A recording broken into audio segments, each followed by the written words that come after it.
Hold up, hold up, hold up. It's that boy Jigg. Don't give a damn. He cooler than a fan. Walking real tall. Some say he's a man. You hear me? Now for the ones who don't know, man, what section you were born and raised in? I'm all over. I was actually born in the Magnolia. I was raised in Kennedy Heights. And Yeah. what was it like growing up back then in that area? Being from the Magnolia. Everything was at your hand, at your feet, right then and there. I think my first time seeing somebody get killed, I was like 6 years old. Yeah, I was going across the street. They had the little spinning tops out. I used to be crazy about these motherfuckers.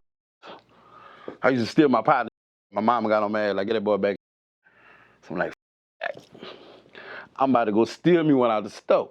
As soon as I get this little blind gap, when my auntie them go inside, I'm about to, matter of fact, rest in peace of my dog Disco, because I was actually going over there. I seen Disco in the store, and he stopped me. You heard me? He's like, point. I'm stealing, nigga. You know what I'm doing. You heard me? Like, get you Janet, son. Man, come on here, man. I'm trying to get it. I'm going to get it out here for you.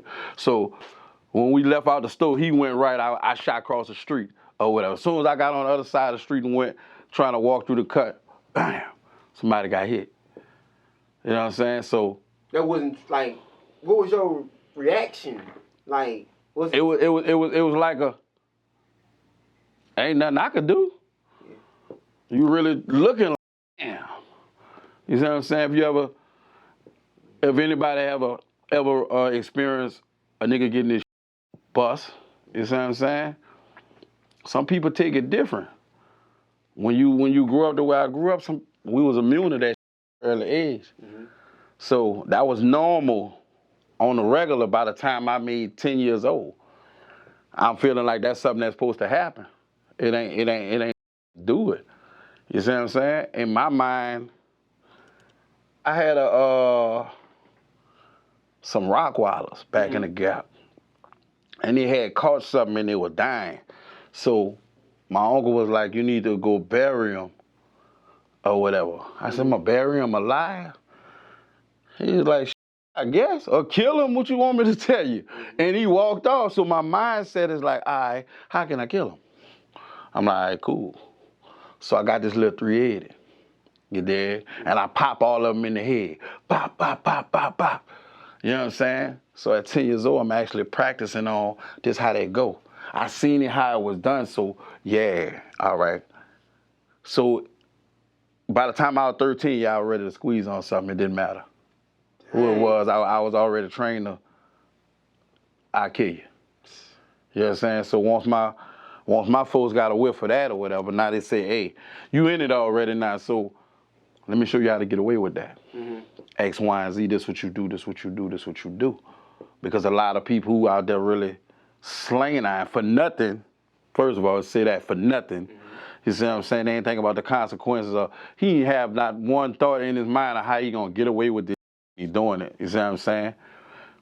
Not actually saluting killing, you know what I'm saying? Stop the violence if y'all could, man. But, you know, some people just out here wilding so hard that up at your front door. And you got to be ready to do what you got to do to save yourself, because the way we grew up is either me or him. You see what I'm saying? So I wish I might let it be me. Yeah. Man, so one thing I want to bring back to you say the Magnolia.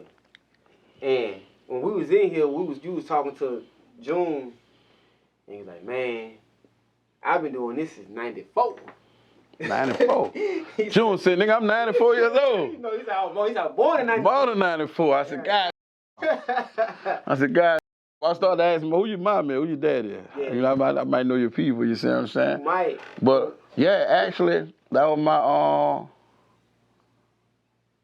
my first time getting I had a 380. I got a 380. And I got me some rocks. I actually, because I've always been a hustler. The man that used to stay behind my grandma's house, because when we were standing in the Magnolia, my mom and my daddy went to the Fed, so I had to go by my grandma on the West Bank. You see what I'm saying? So the man who stayed behind my grandma's house, he used to always be cutting grass, so I asked him, hey, let me use your lawnmower. The mother told me no. You heard me? So I waited till you went to work and I stole it. You dig? So now I gotta find somebody to give me some gas. So now I gotta give me a gas can and go to the store $5 to get gas. You see what I'm saying? And gas for $5 back then, a little cheaper back then. Yeah. Like you can get your nice whole boom. Yeah, $5. So I feel that you did, and I'm going around cutting people grass, and I actually got enough to give me an 8-ball, and that's how I started. Wow.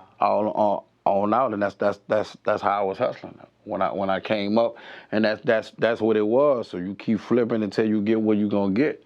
It's just as I got older, I saw like the crack era and selling coke and all that. It just wasn't my thing.